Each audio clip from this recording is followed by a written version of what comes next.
Welcome to the Standing Up to POTS podcast, otherwise known as the POTScast. This podcast is dedicated to educating and empowering the community about postural orthostatic tachycardia syndrome, commonly referred to as POTS. This invisible illness impacts millions, and we are committed to explaining the basics, raising awareness, exploring the research, and empowering patients to not only survive but thrive. This is the Standing Up to POTS podcast. Hello, fellow POTS patients and beautiful people who care about POTS patients. I'm Jill Brooke, your horizontal host, and today we have an episode of the POTS Diaries, where we get to know someone in the POTS community and hear their story. So today we are lucky to have Jackie with us. Jackie, thank you so much for joining us. Thank you so much for having me, Jill. I'm so excited. We are excited to hear your story. So thank you for volunteering. Can we start by hearing just some basics about you? Like, where are you? How old are you? Who do you live with? Sure. I'm 37. I live in Vermont with my husband and our two little kids, Olivia and Zoe, who are 7 and 4. I work at the Center on Disability and Community Inclusion at UVM. What I do there is I support kids with really complex learning profiles and bodies be fully included at school. Oh, that's so neat. Okay, there's so much I want to ask you about already. Can you tell us a little more about your job? What kinds of things are you helping families with? School teams will get a kid who might have autism and Down syndrome, for example, or a kid who is blind and wonder about how can I fully include this particular student at school. And so they'll call in my team and we come to school and we get to know the student and their school team, and we help the adults learn how to make sure that that student can do everything that their peers can do. So I travel for work, which is really fun. Yeah, so all around the state. And my colleagues, you would imagine if you get POTS and you work for a disability organization, that the day I found out I had POTS, they Googled accommodations and just put them into place for me. I was like, okay, everything that has to do with my meeting agenda is first. Great. Let's do it. That's great. Okay, listeners, I'm jealous too. No, that's great. Best case scenario. Yeah. So Vermont. Okay, where in Vermont are you from? So I originally grew up in Connecticut, met my husband in Boston, taught adaptive skiing in Colorado for a year. And then we landed here about 12 years ago. And currently we're living in Jericho. So a little rural town. If you asked me before I met my husband, I would have been in California. But here I am in rural Vermont in snow country. But it's awesome. We love it. And you mentioned adaptive skiing. What's that? I taught for a year kids with cerebral palsy how to sit ski. So they sit in sort of a cool sled, which is terrifying if you ever try it. And they have either skis on their arms or they sit sort of with their arms in the sled. And I teach them how to ski in this adaptive equipment. Make sure sort of everyone gets to enjoy outside. Oh, that is so neat. I have to admit, when I see that, it looks so cool. But the first thing that goes through my mind is, how do they stop? It depends if they can do it totally independently or with support. With support, it's sort of a harness, which I've wiped out a zillion times doing, front big giant wipe out, or by yourself, sort of the same way you would with your legs, but just with your arms. Okay. Oh, that's so neat. Wow. Let's hear more about you. How would your family or friends describe your personality? So I just asked everybody at the dinner table, and keep in mind, I have a 4 and a 7-year-old, but I got loving, silly, determined, go-getter, loyal, and inclusive. Oh, that's nice. And I got kissing too, but I didn't know where to put that. So. Okay, excellent. If we were to force you to brag about yourself, what are some things that you're good at? I have really good follow through. This whole POTS experience, for example, it's all right, I got to get to the bottom of this and I got to figure it out and I'm going to do it. And so sort of follow through, determination, and the desire to when you hear a no or a doctor that is unable to help, be all right, I'm just going to bypass you and keep marching. And there's been some tears too. It's not all been pretty. Oh man, what a great trait. I wish I had known to get that trait sooner. That is awesome. Okay, so you alluded to maybe a life before POTS. Can you give us a snapshot of what your life looked like before any sign of POTS showed up? I have a big question mark if POTS has been here my whole life and I just didn't know it. And we'll get into that later. But I would say in the year leading up to POTS was also COVID. So I was working from home. My husband is a teacher as well. So we were sort of splitting 4-hour shifts on our computer, trying to get done as much as we could. And our kids were not in daycare. They were here with us and just trying to manage being a parent of young children and working full time. I also was having really bad foot issues. So I was like hobbling around the house and just sort of trying to get through life during COVID. Prior to that, though, it would be, a normal mom, working full time, chasing around some toddlers, hectic. Life was hectic, busy. And I never stopped, right? Like not for 1 second. Yeah, sounds like it. What was your first sign that POTS was showing up for sure? I had foot surgery September 3rd, 2020. And I have something called CYP450, which maybe a lot of POTSies might have. It's basically where I metabolize medicine really, really slowly. So medicine builds up in my system, kind of doesn't go well for me. So I tend to avoid medicine at all costs. So I had this foot surgery and I could not take the opioids. It was just too painful. My stomach was terrible trying to take them. So my parents brought me up a CBD THC gummy and I had one a day for a week. And on the 7th day, I all of a sudden had a full-blown hyperventilation attack. I had never had one before. I am not someone who's ever had anxiety before, but my entire body felt like a big whoosh, just came up my entire body, stiff as a board, couldn't breathe. My husband called 911 and I was taken in an ambulance to the hospital. And at the time they had said, well, I think you just, I think you had a hyperventilation attack because your body's naive to THC. And then a few days later, everything to this day, my biggest symptom is light sensitivity. I hate lights. They do not work well for me. For about the next 3 months, everything was light sensitive. And I just didn't understand why I couldn't look at my computer screen anymore without pain. And then around December, I stood up from the couch and felt like I was going to pass out. And then really bad digestive issues came and it just sort of worked its way into my life. It felt like whack-a-mole, every few weeks for the first year, something new came on until there was about 50-ish symptoms a day. Ooh. Big, long laundry list. Do you attribute it to the combination of the surgery and then it sounds like just one tiny gummy bear a day for 7 days? That's all it took? That's all it took. I will say right before COVID, I think it was right before COVID, I was taking a walk in the woods. I had at the time an 8-month-old on my front pack and then it was icy and I slipped and hit a rock and I had a terrible concussion the winter before where I was out of work for about a month. So that happened. I was pregnant the year before that. I had this surgery. I never had, I have had COVID now, but I hadn't had COVID back then. So I don't know. It could have been a lot of different things, but I will say when I'm thinking about it, I often think the surgery must have done it.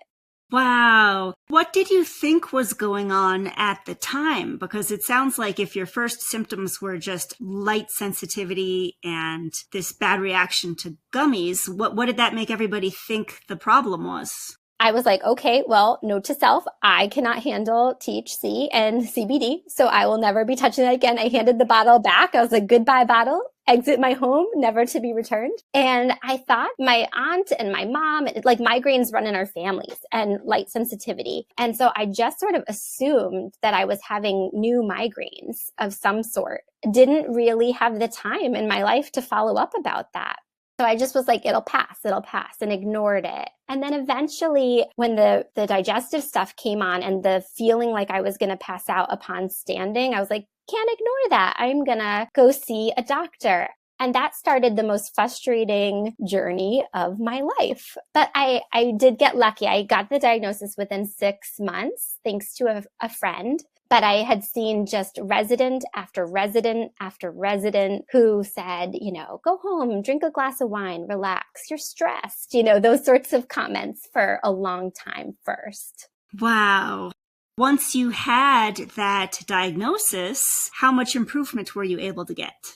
It's still quite variable. I have 2 good weeks where I'm quite functional and can get through my day with not ease, I do a lot to make sure I can get through my day. And then 2 weeks a month where much lower energy, my workout, everything has to sort of come down a few notches. Usually I'm laying down while my husband's making dinner, just less helpful, less able. And I'm really lucky because my work schedule allows me to create my schedule. So I can sort of pack myself those 2 weeks where I'm really able to go to schools, and then 2 weeks worth of meeting over Zoom or working from home, or doing paperwork, with just like maybe going out a few times a week. I'm really blessed in that way.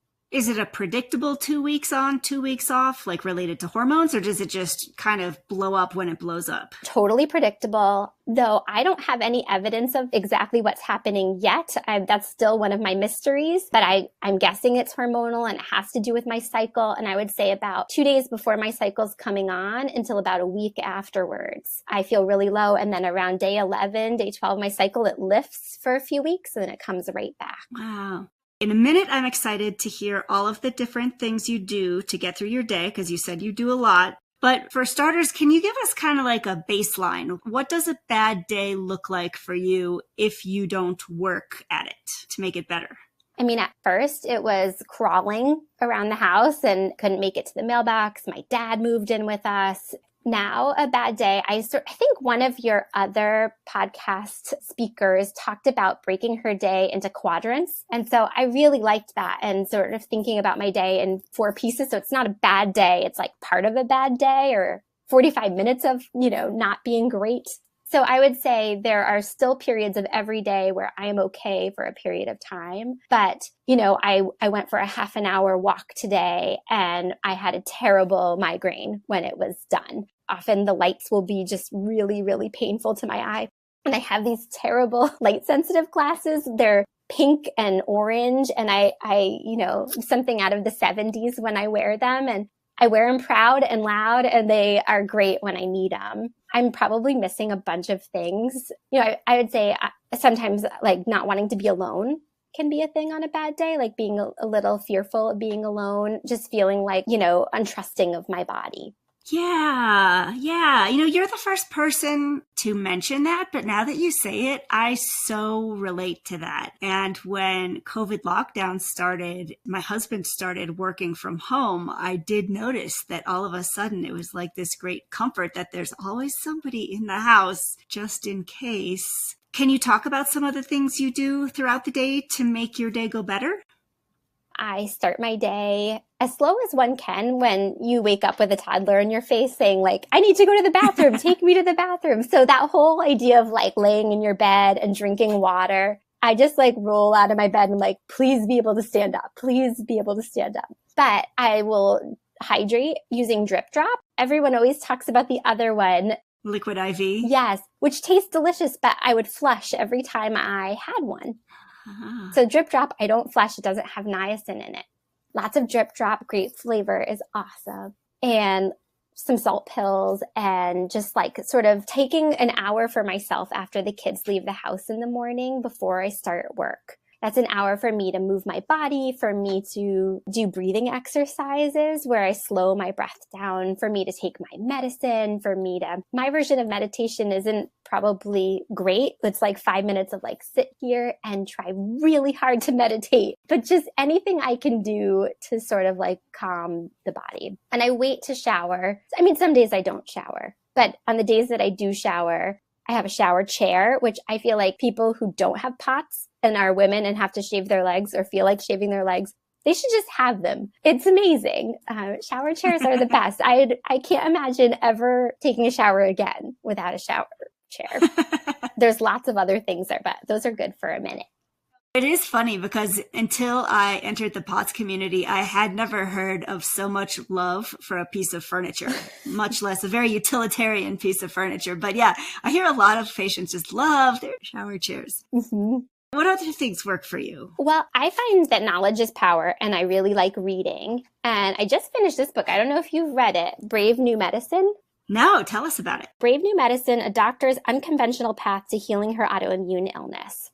And she doesn't necessarily say she has dysautonomia, but she broke it down to, I either have this or this, and I'm pretty sure I have this, but I'm not going to like give myself that diagnosis. And she was a traditional doctor and then got sick and realized that sometimes just Western medicine can't heal all of you. And so through her journey, she had to stop working for about 10 years. And she goes on to sort of step by step, like baby step, get herself back into practice. Now she owns a practice, and she gives the whole back of the book is all tips and tricks of things that she did to be able to get back to work again in a more alternative setting. Excellent. Wow. So 10 years. Can you tell us again the name of the book and the author? Brave New Medicine by Cynthia Lee. Perfect. Reading helps. I have neuro lenses, which are really, they're expensive. They're not cheap. I wish they were cheaper and more mainstream, but they really help with my migraines and light sensitivity. It just makes it so that my eyes can focus better, and I'm finding less migraines while I'm wearing them by like a significant amount. So I've never heard of that. They're called neuro lenses. What's special about them? So it's this whole new field of neuro-ophthalmology that is coming up, and the neuro lens is made out of prisms. They basically look at your, and I might butcher this is something everyone should Google later and not take my word for, but they basically help your eyes work better. So if like one of your eyes like slightly leans to the left or something, it just like pulls everything in and supports your eyes. And the very first day I was like, am I very tall? You know, like I felt like I was in one of those fun houses. And then by day 2, I was like, I'm never taking these off ever again. It's official. Like we're never breaking up. They've been pretty wonderful. Those help prevent migraines? I think they help if you have migraines, or for me, I work in front of a screen a lot. So I'm constantly like leaning forward and I have neck pain. So they just help overall. Like my neck pain is down, my light sensitivity is down, my migraines are down. They're not gone, but they're definitely better. Cool tip. All right. What else you got? I did the DNRS program, the Dynamic Neural Retraining System. And I will admit it was a little brutal. It was like 13 hours of sort of lecture style learning, but it's basically a program that challenges your mindset to be more positive, and really this idea that your thinking has a lot of power to it. And so if not like you're faking your way through a chronic illness, but just try not to focus so much on it. And some of the things from that program really are carrying me through a lot of this. Do you mind talking more about that? Like, what was the process like, and how long did it take you, and what kinds of changes did you notice in yourself? I can be perseverative in nature, right? Like there's those people who are specialists and know a lot about a little, and then there's people who are generalists and know a little about a lot. I'm definitely a specialist. Like I hone into my favorite interests and really get stuck there. And so this idea that I'm going to like fix myself was the first year of POTS, right? Like I'm going to fix this. No one can stop me. Here we go. And like, I'm going to, constantly check my Apple Watch, and I'm going to know exactly what my heart rate is at all times. So this idea of like, let it go. Like it's okay to check in, stopping yourself from really thinking about your symptoms. So for example, I have some PVCs and I have some atopic beets. And those can be really jarring and scary when they happen and really take you by surprise. And I'll like get low, like, okay, what's coming my way? Like, what's about to happen? And when that happens, like you can get really stuck there, like going down the Dr. Google land and be like, all right, what does this mean? And how is this going to affect me? And let me go into the POTS Facebook group and just being like, okay, this happened. Let's move on. Or I'm only going to check my watch once a day in the evening and just see what it tells me instead of 7 times a day, that sort of thing. And then it really helps you focus on meditation on positive memories that you've had from your past, which can sort of be mood boosters, and then memories you can create in your future. So yeah, maybe today I'm not going to go for a marathon run, but maybe I can in 5 years from now. And what would that look like and feel like and smell like, and just visualizations. Neat. Just for people who are curious, you're talking about the dynamic neural retraining system. And people use that a lot. My understanding is for POTS and mast cell activation syndrome also. Is it fairly expensive? Do you mind sharing what the cost is? Just because I know people are always asking about that. I think it was around $300, I want to say. I went to go see a chiropractic neurologist, and I went to brain camp for a week as well. And I carry nuggets from both of those experiences, but going away was very expensive versus the dynamic neural retraining system have very similar ideas between those two places, and it was much more affordable. Okay, great tip. Got any other things for us to share? I downloaded the Bloom app on my phone, which is cognitive behavioral therapy. And sometimes if I do get into spirals with POTS where I'm feeling quite afraid of a new symptom that just came on, I'm playing whack-a-mole and I'm losing and I'm feeling stuck. And I will listen to one of those like 5 to 10 minute little CBT strategies. And it just like pull me out of whatever is bothering me. Sort of like therapy on the fly, I guess. That's excellent. Can you say the name of that one again? Bloom. Bloom. Yeah. And it's an app? Yep. One of them, so this next one, this is a ask your doctor about it thing. So I went to Vermont, doesn't know about POTS. That's just not a thing here in Vermont. Once I was told that I could cure my POTS by running a marathon. So, I needed to go somewhere else. So I ended up going to the Mayo Clinic in Arizona for my diagnosis, which I ended up getting 4 different diagnoses while I was there, actually. But the best tip that I got while I was there that I want to share, because I feel like this is not a thing that people know about, but maybe you do, Jill, is airborne. So I'm just going to show you what it looks like. So just these airborne effervescent tablets. So I went to go see a neurospace doctor while I was there. It turns out that I hyperventilate because my body doesn't hold on to enough carbon dioxide. Okay. And so I've been having these hyperventilation attacks, not because there's anything that's stressing me out or in my environment that's bothering me, but because I'm not breathing well or correctly. So I've had to do a lot of work around breath work and learning to breathe properly again. And while I've been doing that, airborne helps me. So you know how many POTS patients say feeling like I can't get enough breath is what really bothers them. Mm-hmm. So this gives you the breath back. It gives you carbon dioxide back. Basically, you put them on your tongue and you bite them a bunch of times and you breathe over the tablet. And then within seconds of finishing the tablet, my feeling of air hunger goes away. This tablet, so it's almost like a little piece of candy or something? Or can you describe it? It's absolutely foul. And like the only thing I can stomach is this very berry flavor. I thought I would like the grape. I was very wrong. But you basically break it in half. You stick it on your tongue. You bite it like 5 times. And then you breathe through your mouth over these tablets until no more of it goes down your throat. Because if you put it in like water, which is what you're supposed to do, it like creates a fizzy drink. So you're basically getting all that fizz on your tongue and going down the back of your throat. So it's really gross. Okay, so I just want to make sure we understand. So airborne is a tablet that you're supposed to put in a drink, and it's supposed to make your drink fizzy and give it vitamin C and give it some flavor. And instead you bite it, let it sit on your tongue, you inhale, and that helps. Makes it go away.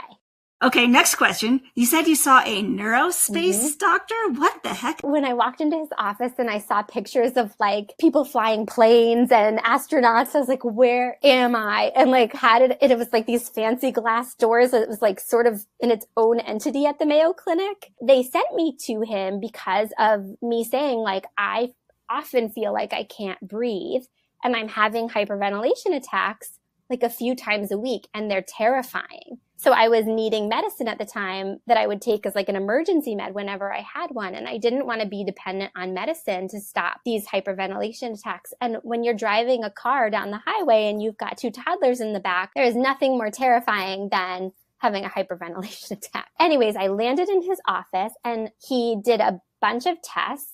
But they were all around carbon dioxide. I asked him because I had been given an asthma diagnosis throughout these last 2 years. And he was like, you probably don't have asthma. It's probably this. And then he proved it. And he said, if these airborne tablets help you, like, does your inhaler help you? And I'm like, not really. No, I don't feel like I can breathe after I take my inhaler. And he's like, well, then let's try this. And yeah, it's like night and day. So like what I've been told a zillion times by the nurses at Mayo Clinic is like, I could take an entire bottle of these airbornes and it like will not hurt you. It's just lots of vitamin C. So it might be worth people out there asking their doctor about it. If you can stomach the disgustingness of swallowing this, you'll get a good 20, 30 minutes without that sensation. That's so fascinating because we're definitely hearing more POTS experts talk about POTS having a respiratory angle with this carbon dioxide and breathing. And so it sounds like you found somebody who maybe is ahead of the curve. Yeah, hypocapnia, I think it's called. And the POTS group in England, like POTS UK, talks about it on their website about how many people have breathing disorders with POTS and how retraining your breath is so, so important. And I'm not practicing what I preach. And I just have to give a quick plug for Standing Up to POTS, who has just given a grant to Dr. Satish Raj to study this also. Interesting. Fascinating. Okay. Did you have any other tips to share? It's like not my time of day to have good brain thinking. So I was like, all right, I got to write them down. I think the cranial sacral work was huge for me. And I just have like this, I think it was $20 or something. And I lay on it for like 5 minutes a day. And it really helps. So kind of like, is it like a pillow or it's? No, it's like almost like two hard balls that are sort of like joined together. And it's called a craniosacral, I think is the name of it if you looked on it at Amazon. And I just put it right back here where my craniosacral nerves are and lay on it. So at the base of your skull is what you're pointing to, I think. Yes, thank you. I'm forgetting that people can't see me right now. And it just helps release that tension in my head, which helps release that light sensitivity that I'm experiencing. And the last thing, just for people who are having trouble sleeping, I watched all the YouTube videos of Dr. Sanjay Gupta, and he has these great episodes called Sleeping with the Enemy. And by following his advice, I went from not sleeping at all to sleeping very well at night. Wonderful. That's it. That's my list.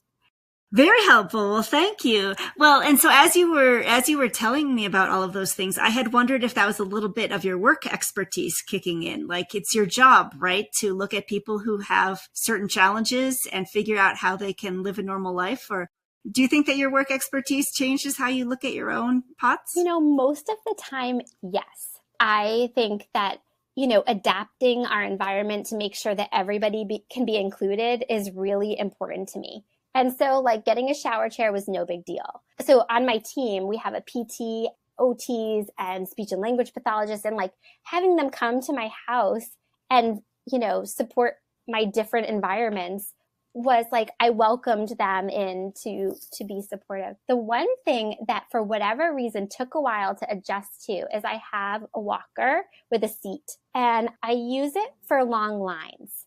Or like I took my kids to the zoo a few months ago. I never would have made it through the zoo without being able to sit. And it was like double duty. I was able to use it for walking, which I don't really need it for the walking part, but for the sitting part, I did. And my kids would ride on it like it was a stroller as we were going through the zoo. Or long ice cream lines in the summer. Like if we're going out for ice cream, I cannot wait in that line without feeling pretty symptomatic. And my husband is, he's been around me for a long time and he's like, practice what you preach. Take that thing out, use it. I'm like, I don't need it. And he's like, yes, you do. So that one for me has taken a little adjusting, but I think I've gotten over it now.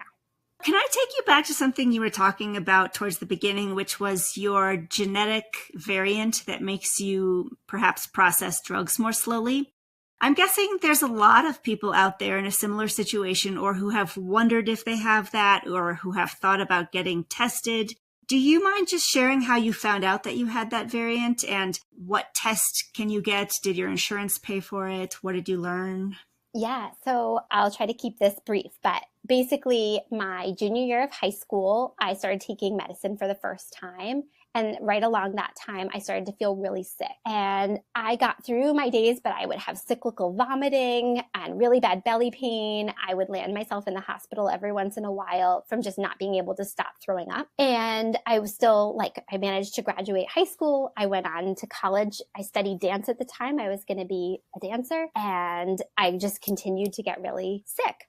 And my parents were like, you're far too young to be this sick. We're going to take you to the Mayo Clinic. It was nine years later. So I went to the Mayo Clinic to their GI department because everyone always thought it was a GI issue. And I was given more and more meds along the way, which made me sicker and sicker. And at the Mayo Clinic, we learned that I had this. It was at the time, it was brand new. So this is 12 years ago now. And, these tests had just come out and not too many people had known about it. Now the Mayo Clinic developed a test called 1-ohm, and it will come right to your house. You just do a little cheek swab and send it back in. It is a few $100s. My mom's insurance company, I believe, paid for it. Mine did not. So I think it depends on who orders it and what your insurance is. And it was invaluable. It comes back, it tells you all of your abnormalities. It tells you where you're really slow metabolizer and where you might be in the middle, where you might be really fast. And then it gives you a drug list of drugs that are okay for you to take, no problem, and drugs that are going to cause symptoms. Excellent. So the name of that was 1-ohm. Can you spell that? Yeah, ONEOME. This is great information because I know for some of us, we've had so many bad experiences with various drugs over the years, and we don't know if it's, mast cell activation syndrome or what it is. But if there's a way to just avoid future bad experiences. There's these people called pharmacogeneticists, and they study the way your body metabolizes medicine. And I was speaking to one recently. There's none in Vermont. And so I had to go on a treasure hunt to find one. And he said, I can predict based on your genes how you're going to do on a medicine. So just send me an email before you take a medicine and I'll tell you if it's going to go well for you or not. And I was like, whoa, mind blown. Whoa, where is this man? Okay, all right. I know what you're thinking, listeners. You're thinking, get this man on the podcast. I will try to find one. Pharmacogeneticist. Did not know that was a thing. They're rare. I think I've covered most of my diagnoses. The only one I didn't say yet is I just found out recently I have pelvic congestion syndrome, which can be related to or a potential cause of POTS. And hopefully I said that correctly. I don't want to give anyone bad information, but I am scheduled for a surgery, hopefully to repair it and help my POTS symptoms next month. Is this when you have some blood vessels in your pelvic area where maybe there's too much pressure somewhere and so you're not getting good circulation? Yes. So I guess you're more apt to have it if you've had more than 2 babies. So you've been pregnant a few times, if you have a retroverted uterus, which I have. And basically after pregnancy, your blood vessels expand and blood starts pooling. So they were able to see on a CT scan that I have a lot of blood pooling in my abdomen region, and that some of those vessels that make blood pump up are actually floppy and loose, and my blood they actually were able to see it going back down. So not a good thing. So I'm hoping that repairing that will help my POTS symptoms. But one thing is that there's no guarantee. So it's a little tricky going into a surgery that you're not sure is going to help or not. Oh my gosh. Well, we just send you all the best wishes in the world for that. And I know that on Netflix, there is a series called something like Without a Scalpel. And they have an episode about this, which is absolutely fascinating. They can show on a camera all of your blood vessels, and as they're kind of snaking in I don't know what the medical term is, their equipment and a camera, and they interview people who have this and who feel much better afterwards. And I hope you'll be one of those success stories. Me too. It's episode 3. I shouldn't have watched it though. It is fascinating, but I was like, blah, blah, the whole time I was watching it. But yeah, it's really interesting. That's amazing. I was just thinking about the CHOP protocol, and I was thinking about how hard it was to start that. And I forgot to say this one time. I don't know how many of your listeners like Schitt's Creek, the show, but there was nothing better for me than doing something really hard that felt almost impossible while watching something that made me laugh. So that was my way of getting through those first 3 months of that protocol, was just watching funny TV. Oh, good for you. Good for you. Oh, I can hear how hard you have worked to make a comeback. And it sounds like maybe after your surgery, you'll expect to hopefully maybe be even better. Are you up for doing a few of our speed round questions? Yeah. Okay, perfect. What is your favorite way to get hydrated? I would say drip drop. What's your favorite way to get salt? Pickles and tempeh with lots of salt on, dipped in marinara sauce. What is your favorite time of the day and why? Probably like 10 a.m. or 11 a.m. where I'm hydrated and feeling okay. Where is your favorite place to spend time? In nature. What's one word that describes what it's like living with a chronic illness? Variable. What is some good advice anyone ever gave you about anything? This is really random, but I can do anything for 10 seconds. Just like that plays in my brain often. You could do this for 10 seconds. What is something small that brings you comfort or joy? Hugs from my family. Like little kid hugs are the best. Who is someone you admire and why? I admire someone named Joel Popkin, who is a retired doctor who spent 2 hours with me on FaceTime because I'm friends with his son. And he just was like, I'm going to figure this out for you from afar. He has been with me every step of the way. He's amazing. And he calls me all the time and he checks in, and he's, a retired MD from Massachusetts that really cares about people. So 1 2-hour conversation, and he's like, you have something called POTS. Oh, how great. What is something that you're proud of? I'm proud of the fact that I've adjusted to this new way of being. And that took a lot of time and energy. I think that's kind of good to hear, right? Because you're so bubbly and you're so upbeat and positive, and I'm sure people wonder, is that just her, or is that something that took some doing? It takes some doing, and then something happens, right? Like you're doing well, you're like going along, and then you get COVID and you can't move for a while with that. And it's like you start over, plus like then you get better faster, So like the ability to, I was on like 21-day fix or something like that on Beachbody, and I was on day 19 of the 21, and now I can't even lift a 2-pound weight again. All right, here we go. Let's start over, and it's okay. So I think most days I can handle it with humor, and some days I just need to let out a little cry. Just depends on the day. That's great. If you were Oprah and you could give a gift to every POTS patient on earth, what would it be? A good doctor? Can I give everyone a good doctor? We'll take that. That sounds good. What is something that you're grateful for? I'm grateful in this experience for learning to ask for help. I'm not someone who ever felt comfortable asking for help. And I've learned to embrace and accept the village that is surrounding me. Have you ever had to sit down or lie down in a weird place because of POTS? And if so, where was it? I don't know if it was in public, but I spent a lot of time working, in the beginning at least, from bed. And I would just sort of turn my video off and run IEP meetings from a bed. So I just have a couple more questions. What do you wish more people knew about POTS? How much of the body it affects. I feel like when you first Google it, you're like, oh, it has to do with your heart. And you don't realize how global it is. I've definitely had a lot of doctors being like, those symptoms aren't connected. Yeah.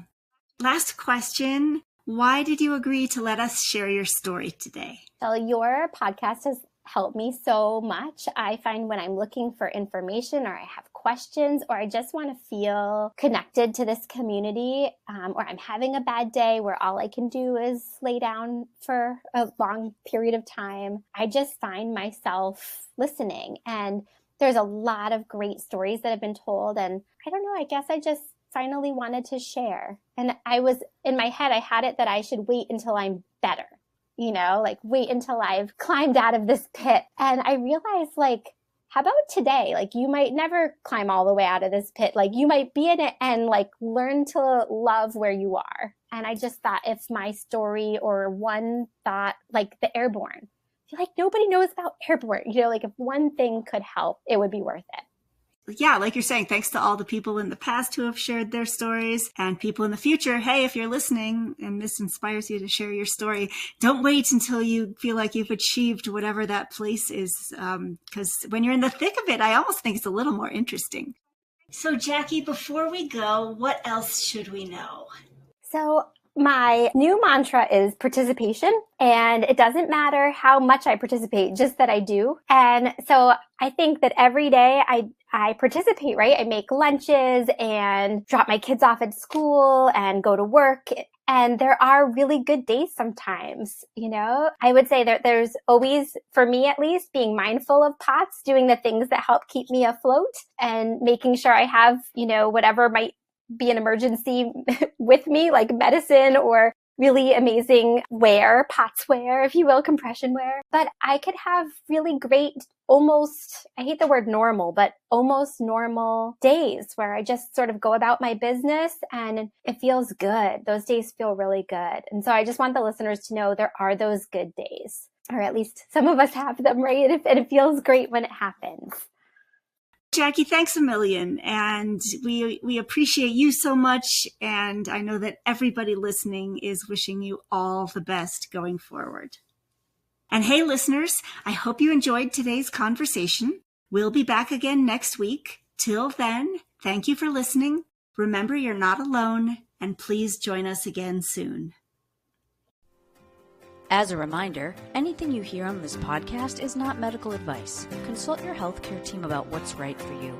This show is a production of Standing Up to POTS, which is a 501c3 nonprofit organization. You can send us feedback or make a tax-deductible donation at www.standinguptopots.org. You can also engage with us on social media at the handle Standing Up to POTS. If you like what you heard today, please consider subscribing to our podcast and sharing it with your friends and family. You can find us wherever you get your podcasts or at www.thepotscast.com. Thanks for listening.